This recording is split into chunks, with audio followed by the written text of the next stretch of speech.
The Waitangi TribalUnion is a lying, grifting, toxic, self-serving Marxist Politburo that recently promulgated an opinion that the Crown has breached the Treaty of Waitangi by prioritising English language, spoken by almost all New Zealanders, over Maori language, spoken by less than 5% of New Zealanders.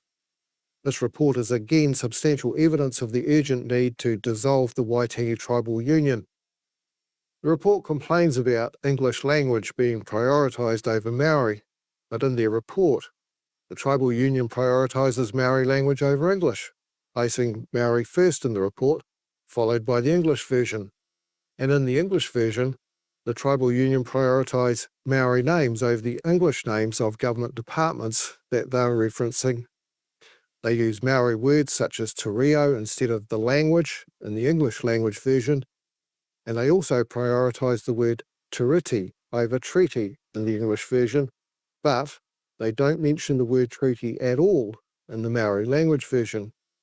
So as well as being a lying, grifting, toxic, self-serving Marxist Politburo, we can also add hypocritical to the TribalUnion's credentials. The report echoes the TribalUnion's previous false propaganda set out in its historical report from way back in 1986. Back then, the TribalUnion said that the treaty was directed to ensuring a place for two peoples in this country. That's a lie.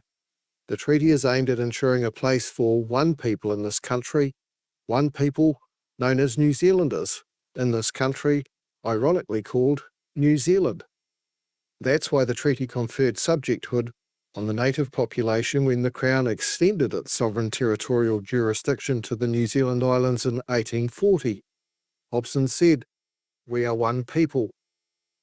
The TribalUnion relied on a 1993 report from the UK Privy Council to argue that the protective steps which it is reasonable for the Crown to take to protect Maori language depend on its vulnerability. The proposition is that the more vulnerable the language is, the more proactive the government has to be at shoving it down the throats of the vast majority of us who have no interest in it. Objecting to the coalition policy directives that government agencies prioritise English, the TribalUnion asserted without evidence that bilingual signage plays a pivotal role in language revitalisation. But the evidence is contrary to that assertion. It's very well established by peer-reviewed research that the biggest vulnerability to a language is a lack of intergenerational transmission. That's a failure of parents to pass it on to their children.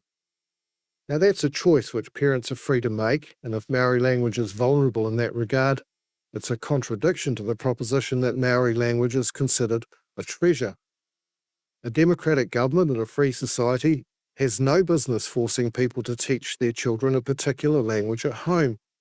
The Crown cannot, on the one hand, confer on a Maori parent the right of a British subject to a personal autonomy, while on the other hand forcing them to speak in their own language at home. So the greatest vulnerability is manifested in a situation that the Crown has the least ability or authority to protect against. But nevertheless, if we accept the proposition that the protection due from the Crown scales with vulnerability, then the opposite must also apply. If the language is invulnerable, the government can be less proactive at shoving it down the throats of the unwilling. So, is the Maori language really vulnerable? What's the evidence for that? In 1840, there were about 100,000 people in New Zealand who spoke Maori language. This dropped to fewer than half of that by 1896. According to the 2023 census, 213,849 people said they could hold a conversation in Maori language. We also know that fractional descendants of treaty subjects are disproportionately overrepresented in those neglecting to return census forms. So it's likely that the real number who now speak Maori language is actually slightly higher. With almost 5 times more people now comprehending Maori language compared to the low point in the mid-1890s, there's no evidence that Maori language is vulnerable in terms of the number of people who comprehend it. It's doing better than it's ever done, pre-colonial or post-colonial. In 1840, there were about 6,000 words in the Maori language. Today, the online Te Aka Maori dictionary contains over 24,000 entries. To provide some comparison, English is thought to have over 1 million words. But in spite of its limitations, there are a number of things we can conclude from the online Maori dictionary. Firstly, the privilege of being admitted into the British Empire has resulted in a huge expansion of the Maori language vocabulary. Words like toilet paper and toothpaste were not part of the original Maori language in 1840. This expansion also raises the question of what part of the Maori language is subject to protection as a Maori treasure under the Treaty of Waitangi. The treaty was never intended to extend protection over things that didn't exist in 1840. The Treaty of Waitangi rightly applies only to the Maori language that was apprehended in 1840, not the endless transliterations of English words that have been manufactured since then. Secondly, the Maori language has been consolidated. There is actually no such thing as universally accepted Maori language because there were different dialects throughout the various tribes and clans. What is called Maori language for official purposes today is based on Ngāpuhi dialect. In spite of the objections from the speakers of other dialects, Maori language is consolidated into one version. Axiomatically, this will assist in its durability. Thirdly, Maori language has been preserved by the philanthropy of English speakers lending it our English alphabet. Maori was only ever a spoken language, but now by giving Maoris permission to share our alphabet, we have ensured that their language is recorded for antiquity. Not only that, but Western technology such as computers and the internet ensure the Maori language is readily available forever to anyone who can be bothered with it.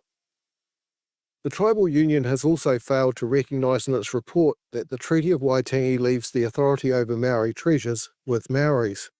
If the Maori language is a treasure to Maoris, its sustenance is for Maoris to preside over, not the Crown. If the Tribal Union were anything other than a lying, grifting, toxic, self-serving Marxist Politburo, they would have been honest and concluded that the Maori language has been fully preserved and protected. It's been protected by the English alphabet and preserved by Western technology. There is no case for any further victimhood points to be claimed off Maori language. As far as any Crown obligations under the treaty may extend, in terms of the Maori language, its mission complete, job done, no further intervention needed. There's nothing in the treaty that precludes a determinative and conclusive solution to any perceived duty the Crown might have to the Maori language.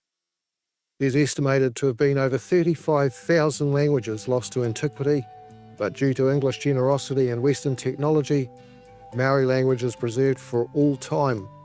Kia ora, you're welcome. The Waitangi Tribunal is well past its best before date. It needs to be discontinued. For the last half a century, the Tribal Union has presided over what is proportionally, in the history of capitalist democracy, one of the largest redistributions of wealth ever seen, taken from those who worked hard for it and given to those who have never ever lifted a finger to earn it. That's not the Queen's governance promised to us in the Treaty of Waitangi. Those are my views. Leave a comment and let me know yours.